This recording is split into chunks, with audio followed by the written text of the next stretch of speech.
Dieses wundervolle, wahrheitssuchende, alles Irdische hinter sich lassende, wie ein Adler in Luftströmungen schwebende, majestätisch dahinsegelnde, kleine Behausungen der Niedrigen, weit, weit unter sich lassende, von oben die Welt in neue Zusammenhänge bringende, alles überflügelnde, immer neue Freiheit.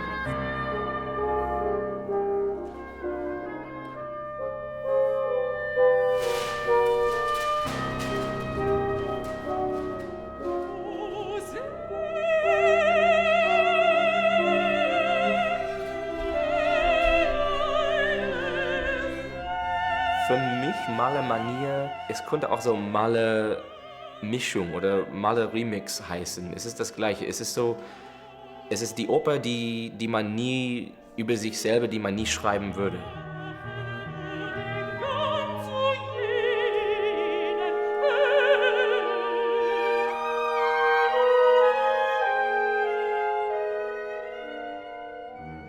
Normalerweise, wenn Sie im Konzert Lieder von Gustav Mahler hören, dann hören Sie entweder das Lied von der Erde oder Sie hören die Lieder eines fahrenden Gesellen oder Sie hören eine Auswahl aus den Wunderhornliedern. Und bei uns ist von allem ein bisschen was dabei. Also ich denke, das ist eine sehr spannende Programmatik.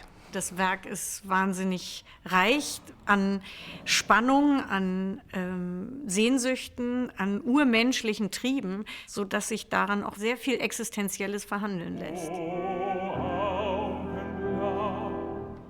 Warum habt ihr mich angeblickt? Nun hab ich ewig lang. Die Lieder Mahlers sind in ihrer Emotionalität eine Wucht. Jedes Lied gräbt wirklich ganz tief in die Seele rein. Und gerade weil diese Lieder so populär sind, ist die Gefahr ganz groß, dass man sagt, boah, nun ist aber gut, noch eine Scheibe Weltschmerz ist mir jetzt echt zu viel. Aber wenn man da mal ein bisschen reinpiekst und das ein bisschen ironisiert, dann wird das Ganze, ich möchte nicht sagen erträglicher, aber viel spannender.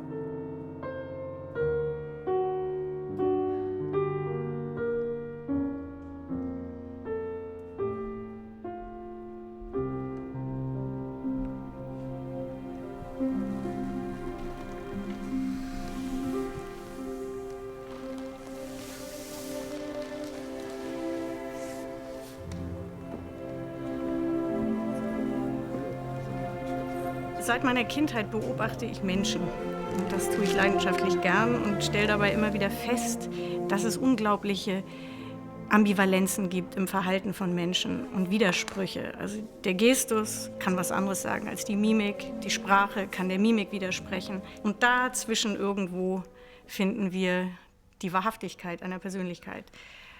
Und das hat mich gereizt zu untersuchen und das tun wir mit den Navigators.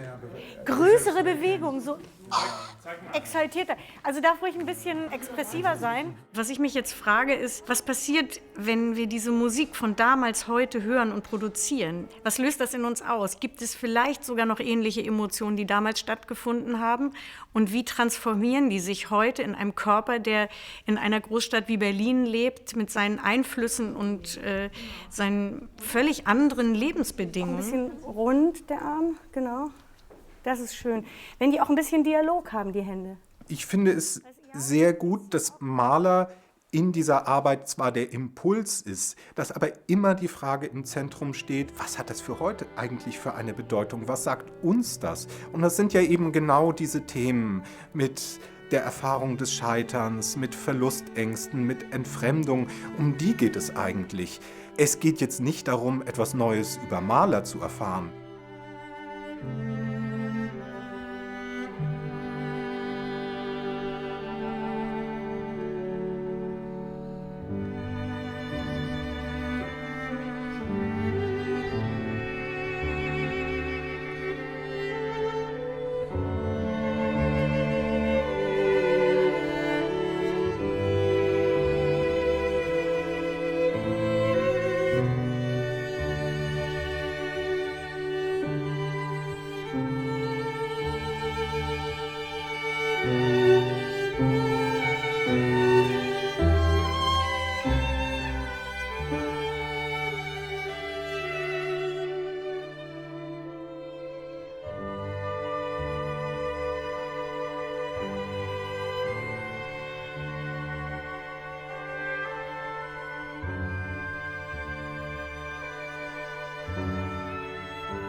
Ich hatte schon einige Arbeiten von Nico gesehen und auch den Prozess ihrer Truppe in Richtung Musiktheater verfolgt. Und ich hatte das Gefühl, Mensch, das wäre doch toll, diesen poetischen, auch spielerischen Umgang mit romantischer Musik, also mit großem Repertoire des 19. Jahrhunderts zu konfrontieren und mit der Möglichkeit, eine zweite Spielstätte zu eröffnen in unserer ehemaligen Tischlerei, hat sich da genau für uns eine große Chance eröffnet. Dass wir mit den Produktionen ein Signal setzen, dass wir reagieren mit der ungeheuer lebendigen und vielfältigen Kunstszene Berlins, wo jedes Jahr neue Impulse auftauchen, wo sich ganz tolle Sachen entwickeln, die wir aber natürlich nur begrenzt im großen Haus aufnehmen und rezipieren können. Jetzt stehen wir hier in der Tischlerei und die wird in genau 27 Tagen eröffnet mit Malermanier. Und jetzt langsam fängt das Herz an zu schlagen und die Aufregung wächst. Und ich bin begeistert, was die Jungs hier gerade leisten. Das ist nämlich unglaublich. Wenn man hier vor einer Woche geguckt hat, dann weiß man, was die hier gerade toben.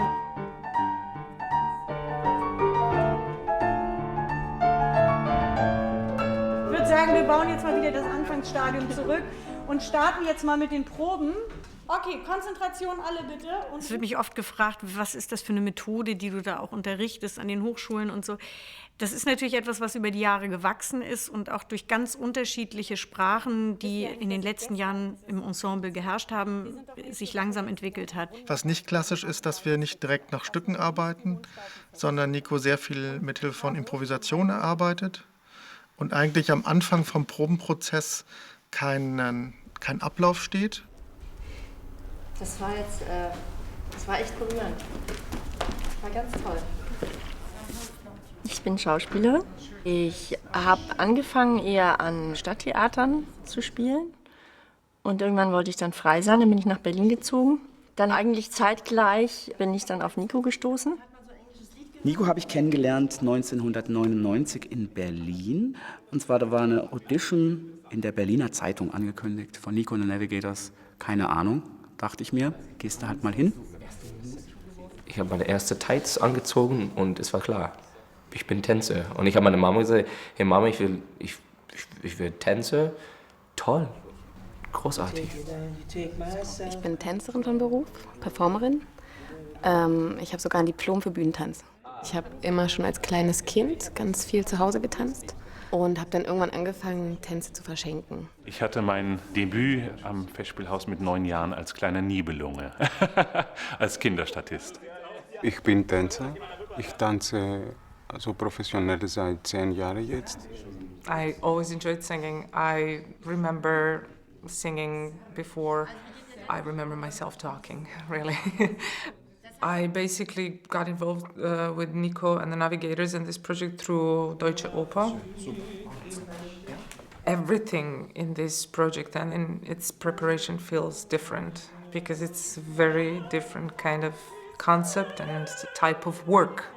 Die Stücke entstehen in Improvisation, man setzt sich mit einem Stoff auseinander, man liest Texte dazu, man befasst sich mit einer Zeit oder einer Biografie. Also nochmal zum Thema, damit alle verstehen, was es eigentlich ist. I speak English for Katharina. It's really just about memories and music. And of course, my big question behind this whole stuff is what happens if we take over memories from other centuries? So if we now produce Mahler, is it a part of his memory that we take here and now? Or so this is a bit the bridge.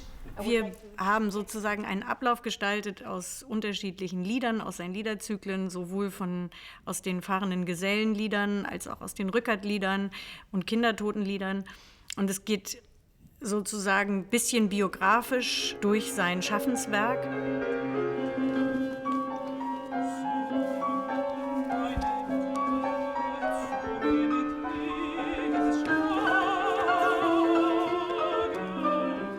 Bei Mahler ist es doch so, dass die ganzen Neurosen, die in seiner Musik auch drinstecken, ganz eng mit seiner Biografie natürlich in Verbindung stehen. Und insofern denke ich, ist das eine große Chance für alle, die auch mit Mahler noch nie etwas zu tun hatten, diesem Komponisten näher zu kommen. Dieses Gefühl der Entfremdung zum Beispiel, dass Mahler sehr stark sich in Fantasiewelten, wie so Knaben Wunderhorn, Lieder eines fahrenden Gesellen, zurückzieht, aber auch in den militärischen Liedern wie Revelge dieses Gefühl der Getriebenheit, dieses Ich muss nach vorn. Wenn man die Biografien und Beschreibungen liest, weiß man, dass Mahler immer unter diesem Druck stand, sich beweisen zu müssen.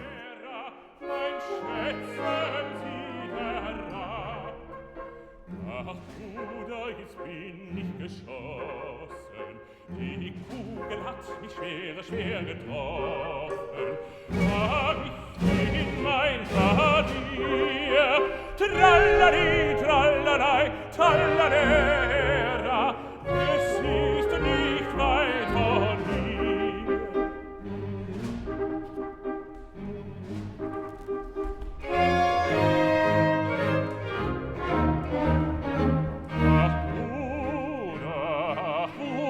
Ich kann dich nicht tragen, die Feinde haben uns geschlagen. Hilf dir, der liebe Gott, hilf dir, der liebe Gott. Trallali, trallalei, trallali, trallalei, trallalera. Ich muss marschieren bis in Tod.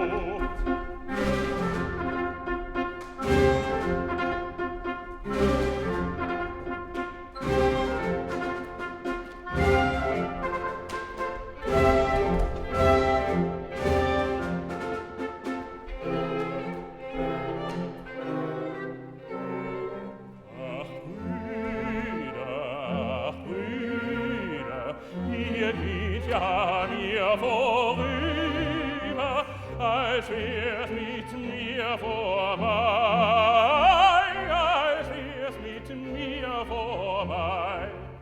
Trallali, trallalei, trallali, trallalei, trallalera.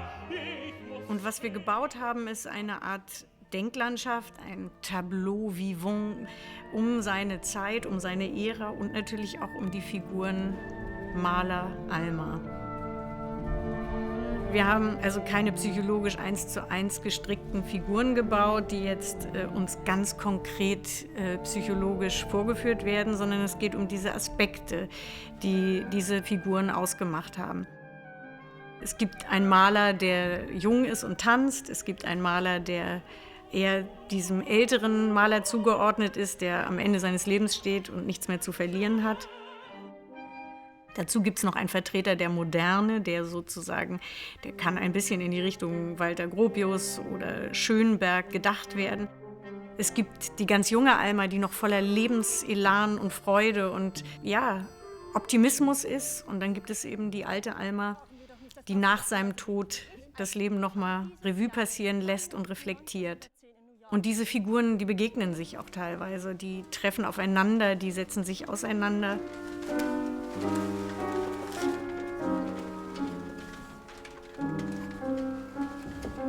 Guckt euch mal immer wieder an. Ihr seid ihr selbst. Immer sich selbst sehen im anderen. Genau.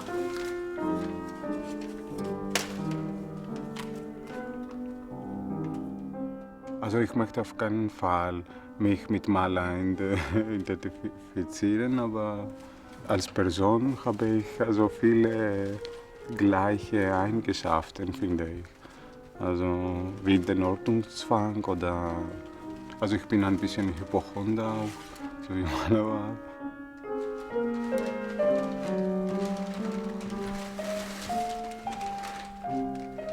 Was wirklich spannend ist, dass das Leiden am Außenseitertum einerseits und die Sehnsucht nach der heilen Welt Mahlers Leben ja extrem geprägt haben. Diese manische Getriebenheit und dann wieder die totale Versenkung, also zwischen seinem Dirigaten, die er manisch jeden Abend woanders ausgeführt hat, natürlich auch aus finanzieller Not. Und das Komponieren ja eigentlich eher etwas für die Luxusmonate im Sommer war. Bleich, mager, klein von Gestalt, sonderbar wippender Gang, ungewöhnliche Reizbarkeit, ein geistig gespanntes, überaus bewegtes und schmales, längliches Gesicht von einem braunen Vollbart und die steile Stirn von tiefschwarzem Haar umrahmt. Brauner Vollbart? Okay, ja. Bedeutende Augen hinter den Brillengläsern, Furchen des Leides und des Humors im Antlitz. Sein Sprechen sehr pointiert und von stark österreichischer Klangfarbe. Der kam doch aus Böhmen. Naja.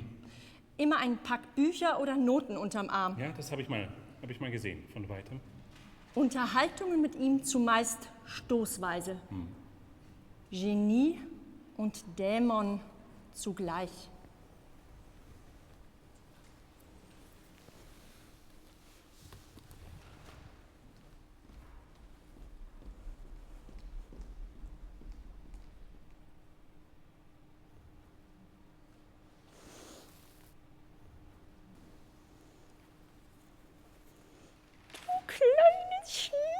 Du kleines, putziges Putzerl, du kleines guckäugiges Kuckerl, du putziges, du mutziges Mutzerlchen, du putziges Putzerl, du bist ja so süß, du bist ja, ich könnte dich fressen, so süß bist du bist ja so süß, so.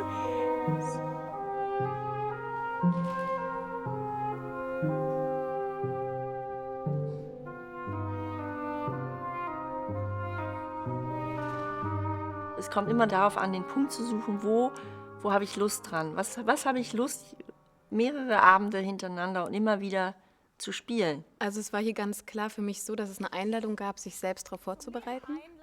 Und ich das sehr angenehm fand. Und mir wurde halt klar, dass es da ein ziemlich großes Universum gibt an Material, an Büchern, die gelesen wurden. Und es war auch dann spannend, also sich wirklich mal mit so einer Person auseinanderzusetzen. Wenn ich tanze, bin ich sehr emotional, aber eben eher nicht so der Sonnenschein, sondern schon eher etwas, was eher ein bisschen, nicht dunkler oder so, aber nicht so das leichte kleine Mädchen, so von innen heraus. Dieses zum Flug bereit machen ist ja auch sowas. Ich bin jetzt bereit, ich kann starten, ich heb gleich ab, weil das ist ja wirklich noch der kindliche, ganz verspielte, hoffnungsvolle Teil, wo noch überhaupt keine Konzessionen ans Leben gemacht werden. Freude, du darfst jetzt durch die ganze Welt reisen, das ist so cool. Vorher hast du noch nicht so viel von der Welt gesehen. Und dem Publikum auch zeigen, wie cool der ist. Genau, das ist es. Und da musste ich echt tief durchatmen und dachte, oh Gott, das ist jetzt nicht die Beschreibung von Worten, die mir jetzt eigentlich so als erstes, die mich wirklich anspricht.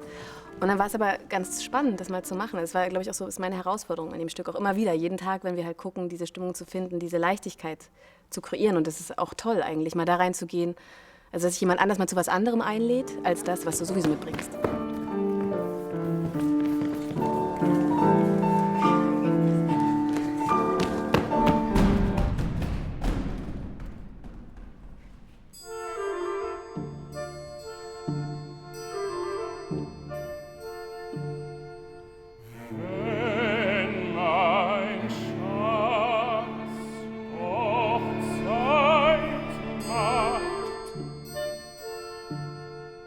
Früh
ist so interessant, weil man immer wieder hört, für die Modernen war er sozusagen zu altmodisch und für die Konservativen war er zu modern. Also er stand in seiner Zeit immer sehr zwischen den Stühlen. Mahler wusste, diese Zeit ist nicht aufzuhalten. Er wusste, ein Schönberg wird kommen und er wird seinen Erfolg machen. Und gleichzeitig zu spüren in seinem Herzen, er kriegt es nicht vereint. Diese beiden Pole zu vereinen, ist eine irrsinnige Herausforderung.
Die Ehe mit Alma, die schon einer jüngeren Generation angehörte, die durchaus einem Schönberg zugewandt war, mit dem er sich ja auch massiv auseinandergesetzt hat. Also er war fasziniert an dieser jungen Generation, er war fasziniert an den Strömungen und er war gleichzeitig mit seinen Werten immer wieder in sich zurückgezogen.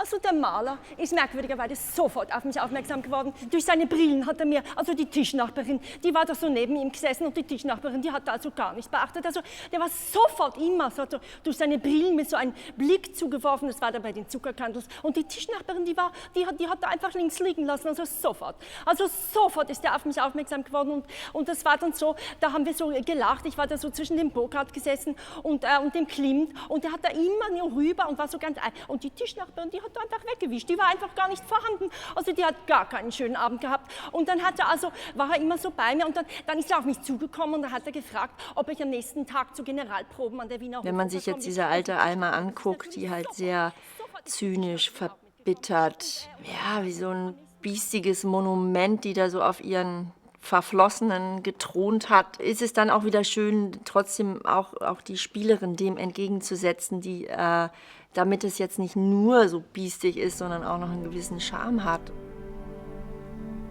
Dieses wundervolle, Wahrheitssuchende, alles Irdische hinter sich lassende, wie ein Adler in Luftströmungen schwebende, majestätisch dahinsegelnde, kleine Behausungen der Niedrigen. Was anders ist natürlich hier, dass du nicht ein festes Buch hast und jetzt bist du die und die Rolle, sondern dass aus dem Material heraus dann irgendwann sich so ein Charakter herausschält. Und immer neue, freiheitsbewegte Gedanken entwickelnde. Alles andere, unsäglich. Diese sehr lange Kaskade über das, wie Alma Mahler empfindet in ihrem Leben. Die ist entstanden aus einem kurzen Zitat, was eigentlich nur ein Satz war. Und das habe ich sozusagen aufgefüllt und ergänzt und daraus ist dieser Text geworden. Dieses wundervolle, Wahrheitssuchende, alles Irdische hinter sich. Das war dann wie so ein Stöpsel, den man so aufmacht und dann strömt irgendwie so raus, was man so an Bildern zu Mahler hat. Kleine Behausungen der Niedrigen, weit, weit unter sich lassende, von oben die Welt in neue Zusammenhänge bringende, alles überflügelnde und immer neue. Nee, das war genau richtig. Nee, du warst Doch. einen Tacken zu schnell. Nee, weil ich habe dann ja so eine Art Ritter dann. Okay, wir setzen nochmal da bitte ein, wo sie den Text beginnt. Wisst ihr wo? Das sich lassende, wie ein Adler in Luftströmungen schwebende, majestätisch dahinsegelnde, kleine Behausungen der Niedrigen, weit, weit unter sich lassende, von oben die Welt in neue Zusammenhänge bringende und alles andere Scheiße. Warte, wir soufflieren mal einmal. Stopp mal. Kein Problem. Du kannst auch Sachen rauslassen, wenn du das Gefühl hast, wird zu schnell, Anne-Dore. Ja, aber das Doofe ist, das ist wie so eine innere Bilderkette. Und wenn ich dann da was auslasse, das ist doof. Dann falle ich raus. Ja. Mal tief durchatmen. Das ist jetzt echt so schnell. Okay. Das ist wirklich sehr schnell. Du Tacken langsamer geht nicht, Moritz. Wie man mit Nico arbeitet, ist die Schule.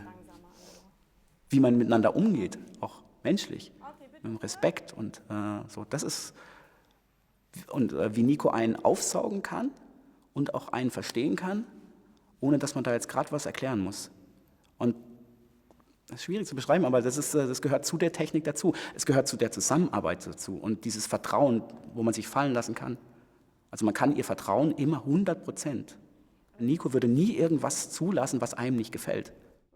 Also auch wieder ein bisschen einfach den Typen mitdenken, weißt du? So, der hat Power und Energie und eine Wut und der wehrt sich ja einfach auch gegen diese Stimmung und der wehrt sich gegen die Romantik.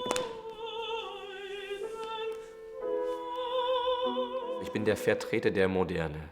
Also man könnte sagen Gropius oder Schönberg, aber ich bringe oder ich zeige den neuen Weg, also die notwendige Änderung der Gesellschaft oder der Welt, also wo wir hingehen müssen, um weiterzukommen, dass wir nicht so weiter einfach drehen um die alten Fragen. Weine nicht, du Liebste mein, ob's ja Genau. Denk an Fackfinger, es ist genau an der Stelle, genau. Dass du jetzt auftauchst als eine Art Erlösung, als eine Art Lichtblick in ihrem Leben, ein Moment, an dem sie sich festhält. Und es gab diese Zeit, wo ganz lange Spannung war, weil sie Mahler nicht verlassen wollte. Also was heißt das denn für Gropius, so diese Tiere? Ja. Man kann sagen, es ist die Dekadenz, in der sie erstickt. Man kann aber auch sagen, dass sie nach was Ursprünglichem gesucht hat und wieder zurück zu ihrer eigenen Wirklichkeit. von ferne sank die Nacht egal, das Mädchen fehlt so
Ein Navigator beschreitet seinen eigenen Weg. Über eine Improvisation entwickelt er seine eigene Figur, entwickelt er seine eigenen Stoffe, seine eigenen Texte und ist somit auch Mitautor einer Produktion.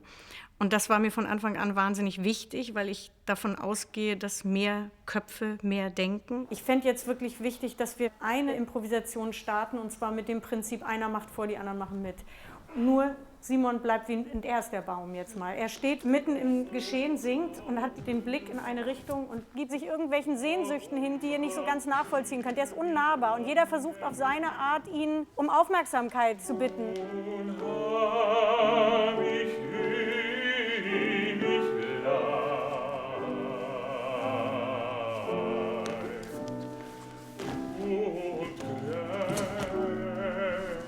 Horcht mal alle an der Schulter des anderen, als wenn ihr durch die Schulter ihm zuhört.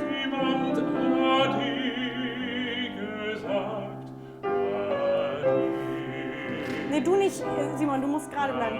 Das ist ja sehr eng verbunden auch mit der Arbeitsweise von Nico, dass sie eben diese Zeit braucht und den Raum braucht, dass sich Dinge finden und dass die Leute, mit denen sie arbeiten, viel anbieten und dass man einfach durch immer wieder neu probieren, neue Sachen findet, die man dann schön zusammenbauen kann, dass sich irgendwie was Neues entsteht, was Frisches entsteht. Ich möchte gern mal sehen, wie es ist, wenn ihn alle ganz vorsichtig umarmen. Wenn du deine Hand darauf machst, dann könnte Jannis da drauf. Okay. So, könnt ihr mal die Hand merken euch? Kurz. Das wäre perfekt, super. Ja. Okay, lass uns mal sammeln weiter. Wir können noch ein bisschen ausprobieren. Mach die mal ein Kanapee, alle nebeneinander so. Finde ich auch gut. Und jetzt bewegt ihn mal ganz langsam.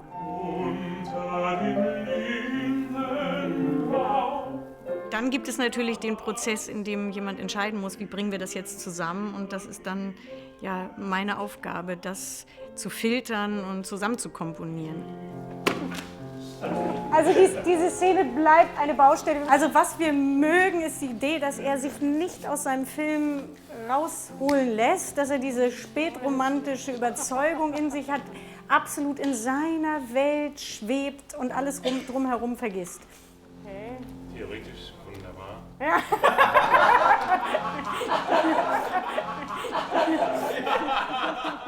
Ich finde es total bereichernd, wenn man mit verschiedenen Leuten arbeitet, mit verschiedenem Background.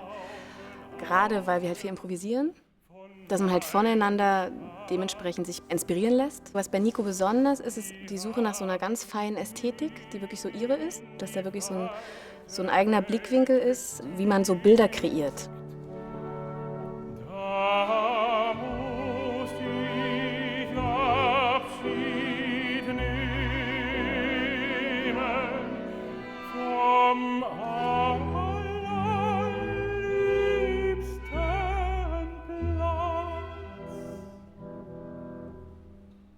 O Augenblau, warum habt ihr mich angebeten?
Wir sind nicht Verfechter von Illustration, wir erzählen nicht geradlinig Geschichten, sondern wir untersuchen den Menschen, wir untersuchen seine Empfindungen und vor allem eben die Mittel der zwischenmenschlichen Kommunikation jenseits der Sprache, der Wortsprache.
Wenn man an so einem Betrieb arbeitet, dann ist es zunächst erstmal so, dass die Sänger für dieses Projekt eingeteilt werden. Das ist nun mal so.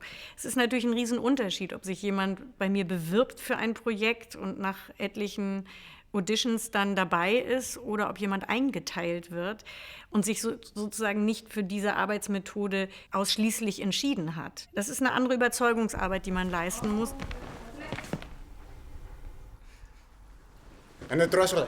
What in the beginning scared me a little bit was the rehearsal schedule. Having to be in a rehearsal place from 10 in the morning until 6 in the afternoon. Katharina. What? Normal classical opera production and rehearsal, you don't do that. You're expected to show up in time and to be warmed up and sing. You move in a mirror and trying to find out what it makes with me, this movement that comes from somebody else.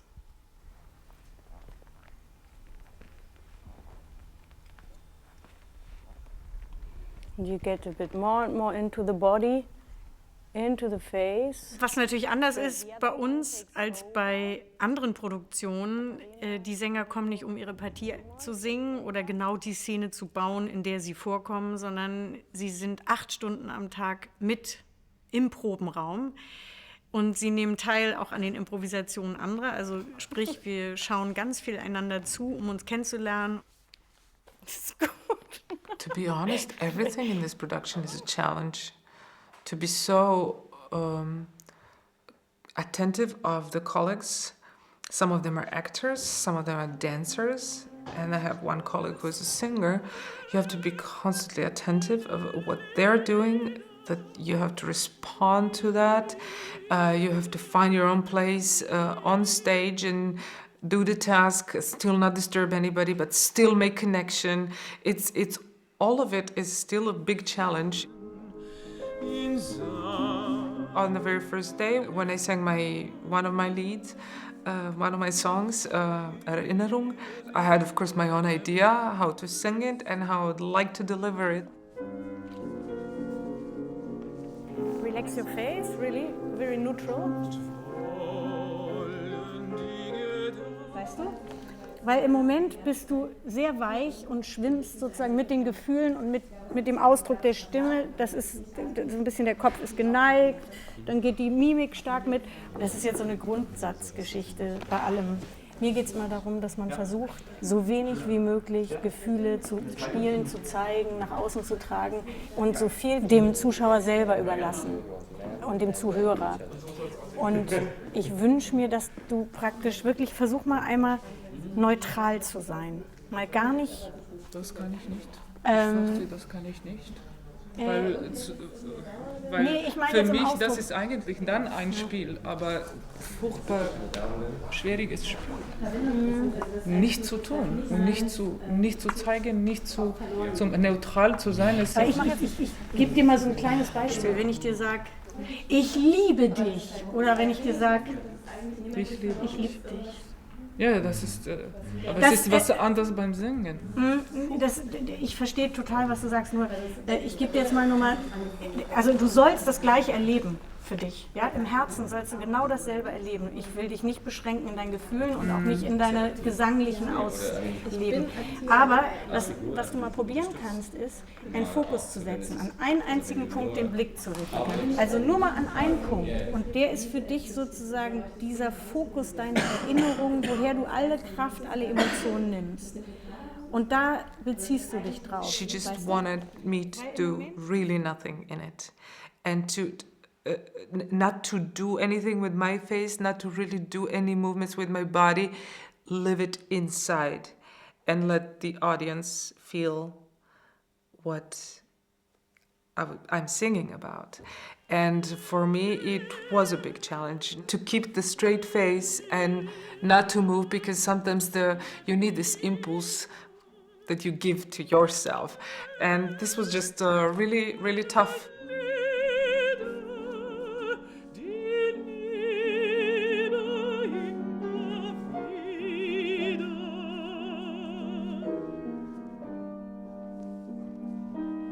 Genau, wunderbar. Kopf. Nee, Kopf gerade lassen. Du kannst immer einen Fokus nehmen. Und das geht hier parallel, genau. Super, perfekt. Dass der Punkt immer hier bleibt und die Bewegung geht parallel. Und tropft ein bisschen was von den Fingern. Aber du spürst es nur, du guckst gar nicht hin. Genau, das ist gut.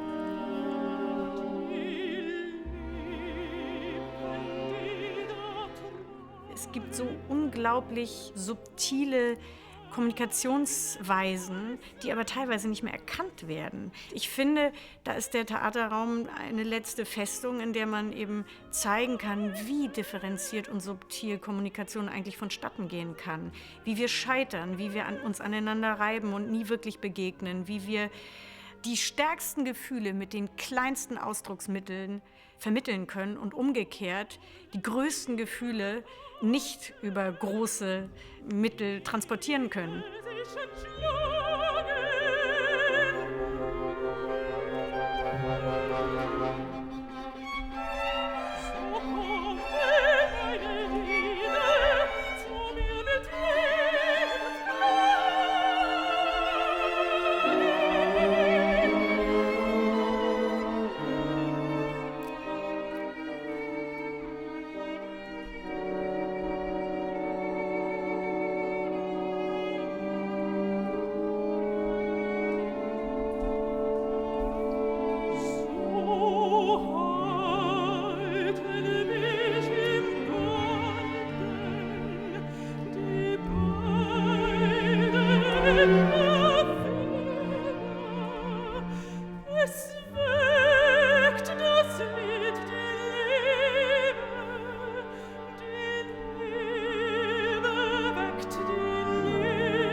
Katharina, that was so beautiful. Thank you. But I think it must be really hard to sing in a foreign language. How do you get the German into your Serbian being? Well, it's a long way.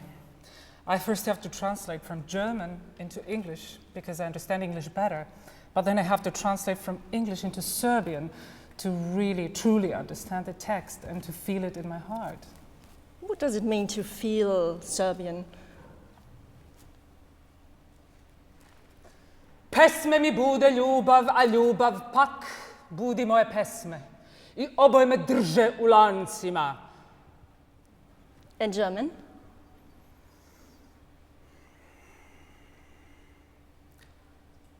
show nothing on your face. Feel it inside and let them feel it all. Basically, do nothing. Nico's style, that's what distinguishes her among other stage directors. She gives each of us space to just give ideas, our own ideas. And what I specifically like is that she never negates anything in your personality that you tend to, show on stage, or any of your abilities. She asks you, give me everything, offer whatever you want, the stupidest idea. And then she uses it if it's good, if it serves the purpose, of course. And I think that that's very different and it's very rare.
es ist sehr speziell, mit Sängern zu arbeiten. Also mit Opernsängern ist es total großartig, dass plötzlich kommt so und der ganze Raum ist voll mit einer Stimme. Das ist ein leerer Raum, das finde ich großartig. Also ein leerer Raum kann so mit einem Ton gefüllt werden, so bis in jede Ecke. Und das ist etwas, das der Visuelle nicht schafft. Wenn man neben einem Sänger steht und der mit voller Inbrunst und voller Gefühl arbeitet und die Szene untermalt mit seiner Stimme und dann auch noch schauspielerisch, das ist ein Genuss. Entschuldige mal, aber hör doch mal genau hin. Guck dir den doch mal genau an. Ich meine, der war doch in Österreich. Da muss man sich erst mal von frei machen. Hallo? Was erwartet ihr denn von einem, dem das Genie in den Taktstock geschissen wurde? Also ich meine, wenn man dem was... Oh, danke. Wenn man dem was Schädliches zuführt, dann wird er krank. Von innen heraus. Und dann passiert dann was man gar nicht verhindern kann. Nein, danke. Dann riecht der wieder die Erde, dann geht er übers Wasser und dann singt er und dann sinkt er ganz tief. Der wollte nicht den Frieden finden. Der hat doch nur die Musik in die Gewalt genommen, um mit ihr der Gewalt zu widerstehen. Ich weiß nicht, wie mir ist. Ich bin aua und nicht gesund. Ich bin blessiert und hab keinen Wund. Ich weiß nicht, wie mir ist. Ich tät gern essen und schmeckt mir nichts. Ich hab ein Geld und geht mir nichts. Ich hab ein Geld und geht mir nichts. Ich weiß nicht, wie mir ist. Ich hab sogar kein Schnupftabak und hab kein Das tut doch weh, hört doch auf. Hab sogar kein Schnupftabak und hab kein Kreuzergeld im Sack, kein Kreuzergeld im Sack. Ich weiß nicht, wie mir ist, wie mir ist. Heiraten tät ich auch schon gern, kann aber Kinderschrei nicht hören, Kinderschrei nicht hören. Ich weiß nicht, wie mir ist. Ich hab erst heute den Doktor gefragt. Der hat mir ins Gesicht gesagt, ich weiß wohl, was dir ist, was dir ist.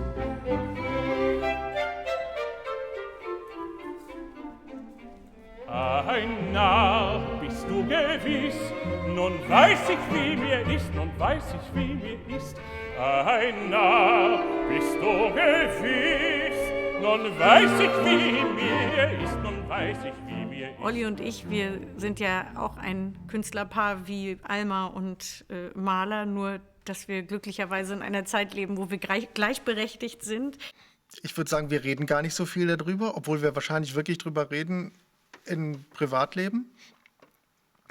Aber so ein normaler Arbeitsprozess ist es eigentlich gar nicht. Häufig haben wir, glaube ich, auch das Gefühl, wir reden eigentlich aneinander vorbei.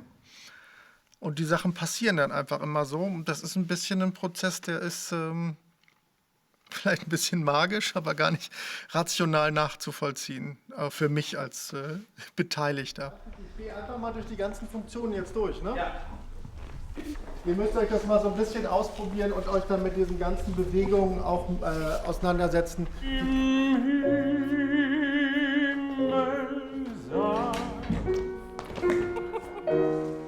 Ollis Bühnen sind natürlich ein wichtiger Bestandteil der gesamten Sprache von Nico and the Navigators, weil sie einen weiteren Akteur beinhaltet.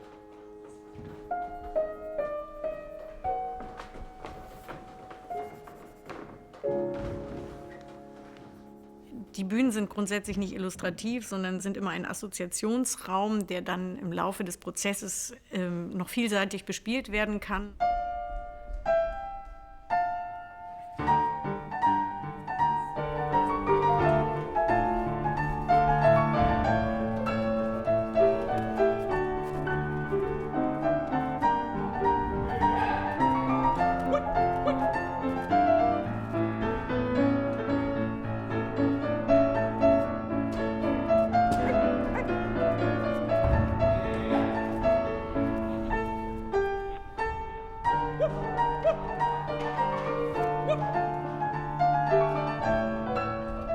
würde nicht sagen, dass ich Bühnenbilder mache speziell für eine Geschichte, sondern ich entwickle ja eigentlich die Bühnenbilder auf der Basis von einem Thema und stelle eigentlich eher Möglichkeiten zur Verfügung, viel mehr als dass ich einzelne Szenenbilder entwickle. Und im besten Fall sind das Spielplätze für die Akteure, wo dann im Probenprozess mit dem Bühnenbild erst Sachen passieren.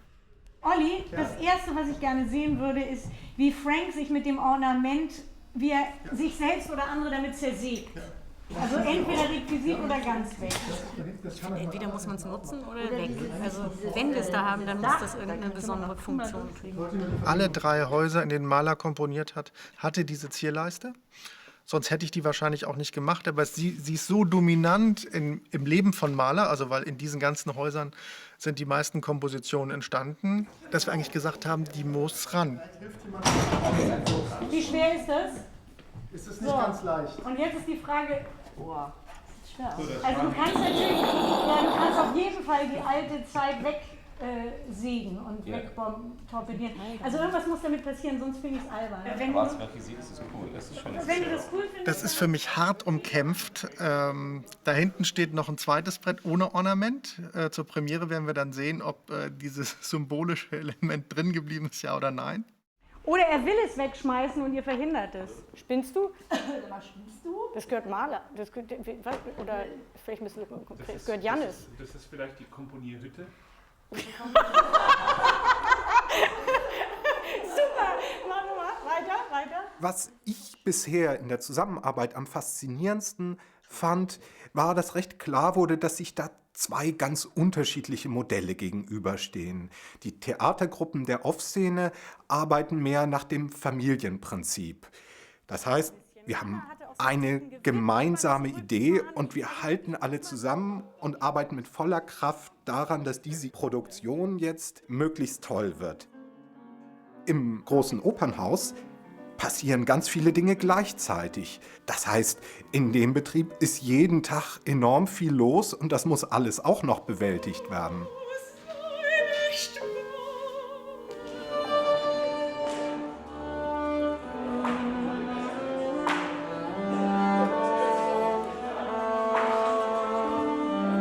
Ladies and Gentlemen, good morning. Wir sind endlos glücklich, dass ihr hier alle euren Weg hergefunden habt und freuen uns riesig, dass wir jetzt endlich mit euch einen Durchlauf mal zusammen haben und hoffen, dass das alles gut geht ohne irgendwelche Zwischenfälle, dass wir euch hier nicht über die Stühle stolpern, weil das alles natürlich viel, viel enger ist als im Original.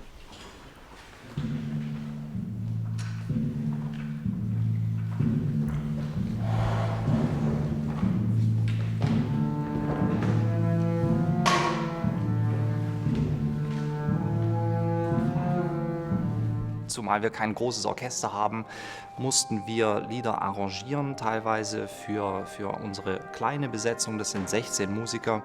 Wenn man eine kleine Besetzung hat, dann muss man Klänge übersetzen und das in die Instrumente sozusagen verteilen. Was man normalerweise mit dem ganzen Orchester erzählt, wird dort mit einer kleinen Gruppe erzählt. Und das ist eine Kunst für sich. Es war ein riesiger Aufwand und wir sind alle gespannt und freuen uns auf die Umsetzung am Ende.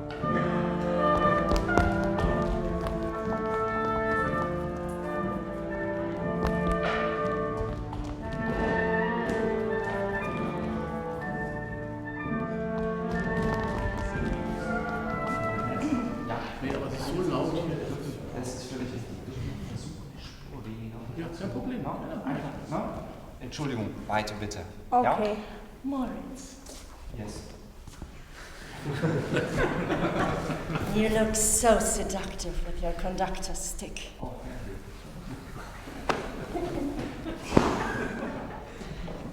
Well, actually I think mine is nicer. Wir haben noch mit Orchester 3 Proben dann im Saal vor der Premiere. Das ist tatsächlich nicht viel. Wir kennen die akustischen Begebenheiten noch nicht genau. Wir sind ja, also das Orchester ist Bestandteil des Bühnenbildes sozusagen. Wir müssen uns dort einrichten. Das wird alles neu und sehr aufregend.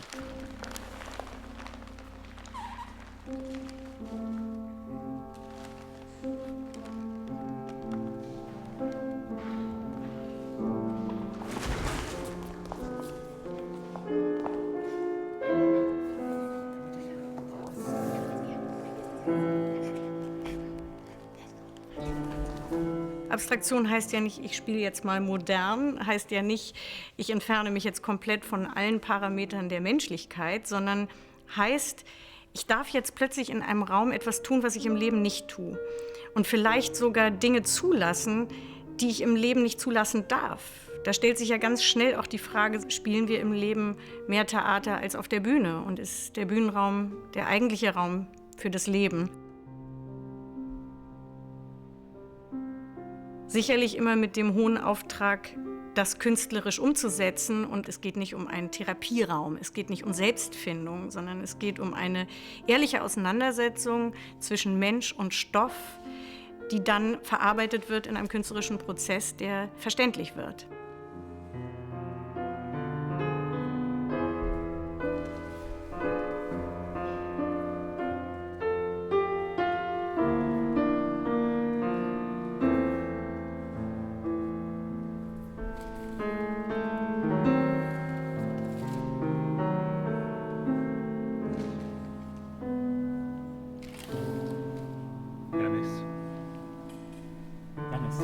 Alles klar. Ist alles okay? Janis? Hey. Janis? Hey. Hey. Ist alles okay? Alles okay?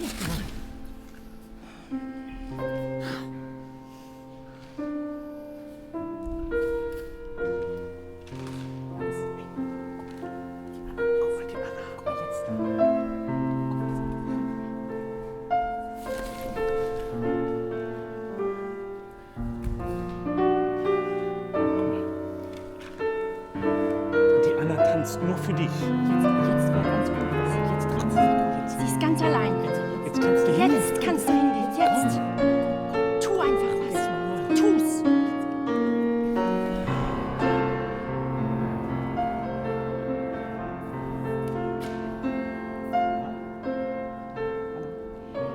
Anna. Komm. Jetzt hör mal auf. Vielleicht könntest du mal zu ihm, nein? Anna? Wenn er schon nicht. Dann vielleicht doch Janis. Janis? Jetzt komm noch mal. Guck mal. Jetzt ist der Moment. Guck mal, sie kommt näher. Jetzt. Ja.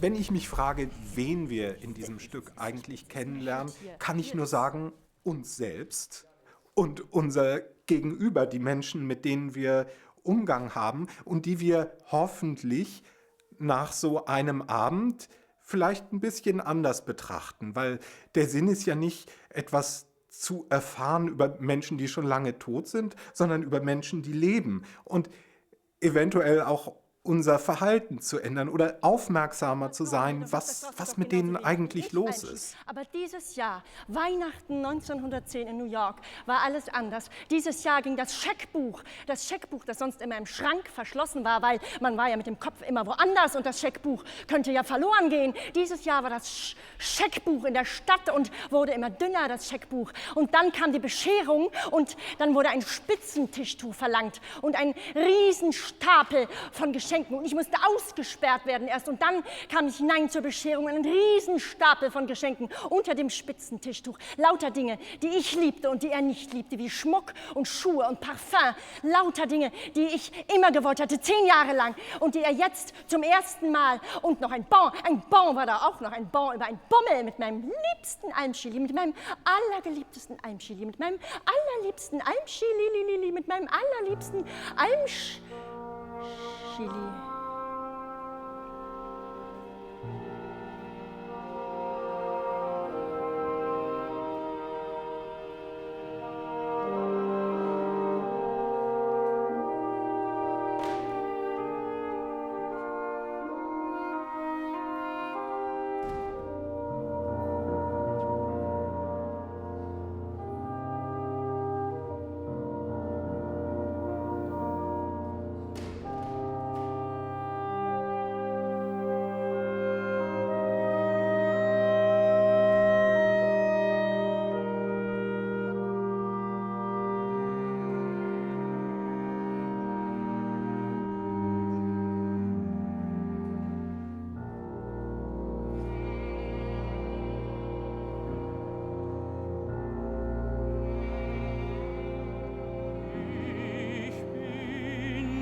Ich kann auch gar nicht sagen dagegen,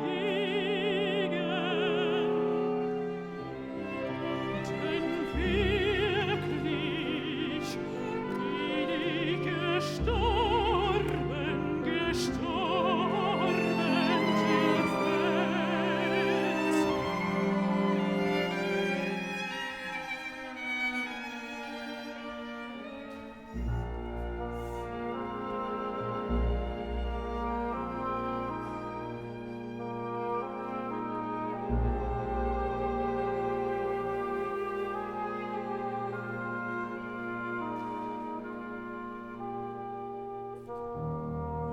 Ich bin gestorben,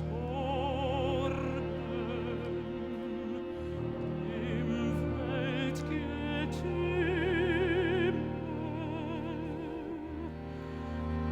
und froh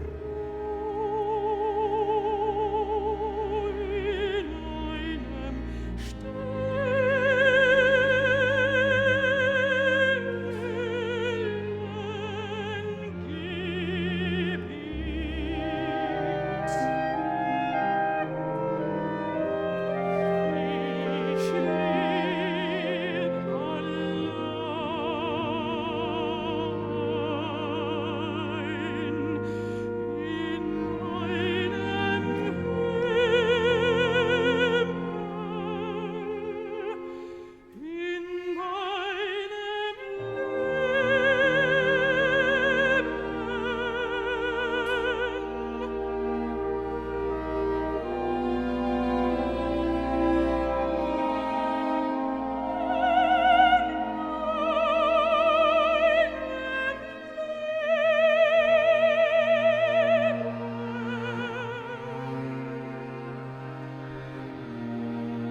Frank, was machst du da?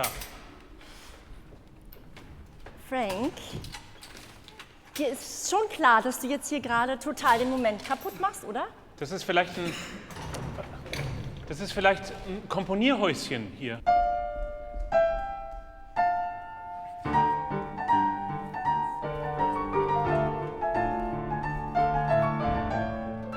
Ich glaube, es ist immer so, wenn man eine neue Spielstätte eröffnet, dass bis zur letzten Minute die Nerven gespannt sind. Es ergibt sich natürlich einerseits aus der Tatsache, dass man noch nicht genau weiß, wie ist die Akustik, wie wird sich auch so eine Produktion im Raum anfühlen. Sowas wird immer mit heißer Nadel genäht. Also Strom scheint da zu sein, so Stückchen für Stückchen kommt hier alles zusammen.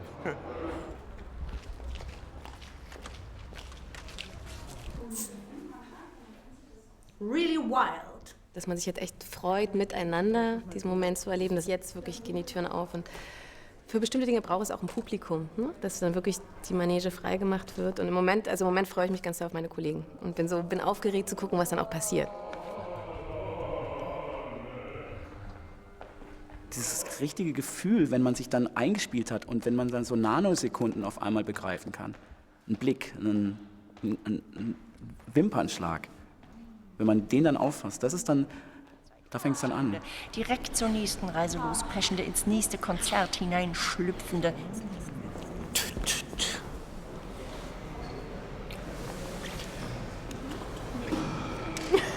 Alles gut.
Das Tolle ist, wenn man das Lied der Erde hört und ganz besonders den Abschied, wie ich finde, hört man dort sehr genau, wie es zum ersten Mal zusammenfließt.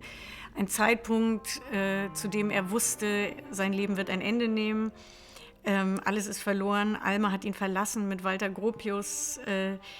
Seine Krankheitsdiagnose ist auf unheilbar definiert und er befindet sich in seinen letzten Atemzügen. Er hat also nichts zu verlieren.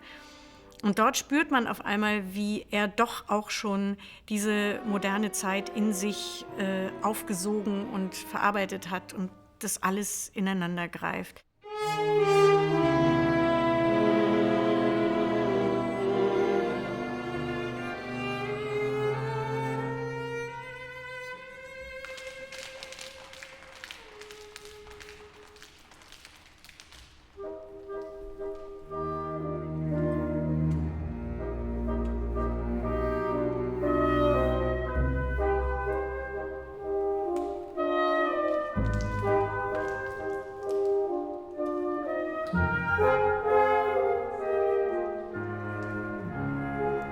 Sofort ist er auf mich aufmerksam geworden.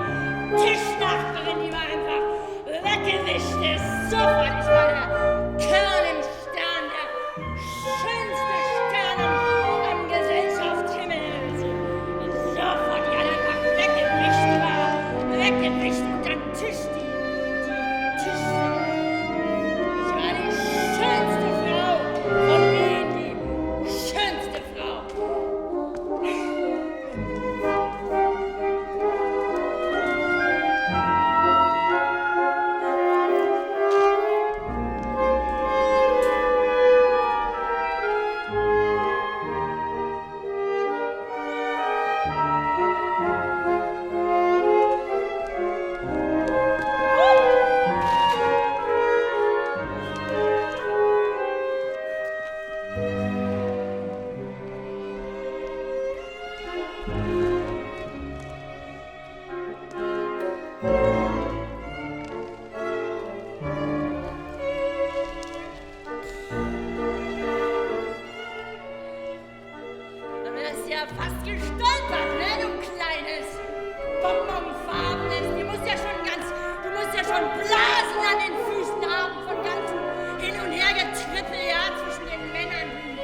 euch nicht angesichts diesem